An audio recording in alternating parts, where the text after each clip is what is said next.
আসসালামু আলাইকুম ভিউয়ার্স, কেমন আছেন আপনারা সবাই? ঈদ মুবারক। তো আজকে হচ্ছে ঈদের দিন বিকালবেলা আমরা ঘুরতে বেরোইছি। তো সবাই ঘুরতে বেরোইছি, আমরাও বেরোইছি। তো এই মুহূর্তে আছি পদ্মার পাড়ে।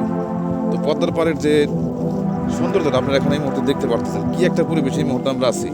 মানুষ অনেক টাকা খরচ করে বিভিন্ন জায়গায় যায় পাহাড় সমুদ্র দেখার জন্য, বা আমরা আমাদের বাড়ির পাশে এমন একটা পরিবেশ আমরা পাইছি। এটা আসলে আল্লাহর বিরাট বড় একটা নিয়ামত।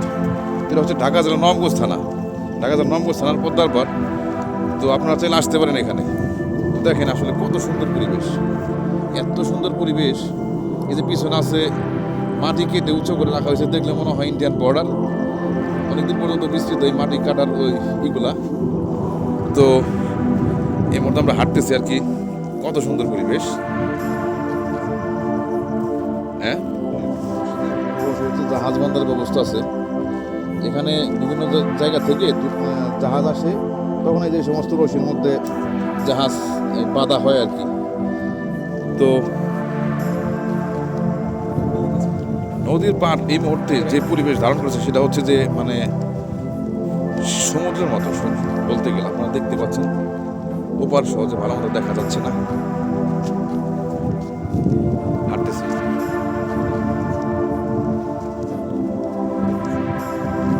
হ্যাঁ, অনেক জায়গা আছে এখানে জাহাজ বাঁধার জন্য অনেক আছে। আর এখানে নদীর যে এই জায়গাটা, এখানে নদী শাসন করা হবে। এখানে বস্তা ফালে রাখছে। আপনারা আমার অন্য সব বিরোধে দেখতে পারতেছেন যে পাটা ফালাইনা আছে, পাটা ফালাই সুন্দর করে স্লপ করে কেটে পাটা ফালাই দিচ্ছে। বাট এখানে আসলে এখনো ওই জিনিসটা করা হয় না। এখানে ডিউ রাখা হয়েছে কাজটা, কিছুদিন পরে আর কি এটা করবে আর কি। কিন্তু আসলে তাহলে নিয়মিত না।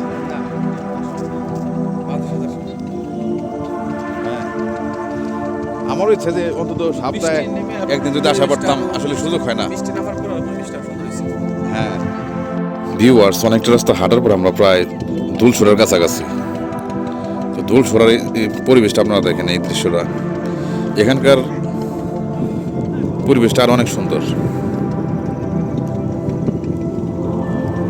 এখানে আজকে ঈদের দিন সবাই অনেক লোকজন আছে ঘোরার জন্য। অনেক আবার এসে গোসল করতেছে, বিভিন্ন জায়গা থেকে লোক আসে গোসল করার জন্য।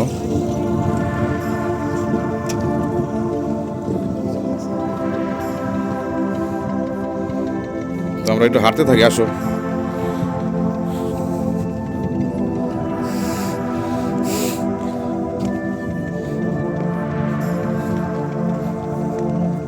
সত্যি এখানকার পরিবেশটা অনেক অসম্ভব সুন্দর। এখানটা আসো, সুশান্ত, আসো।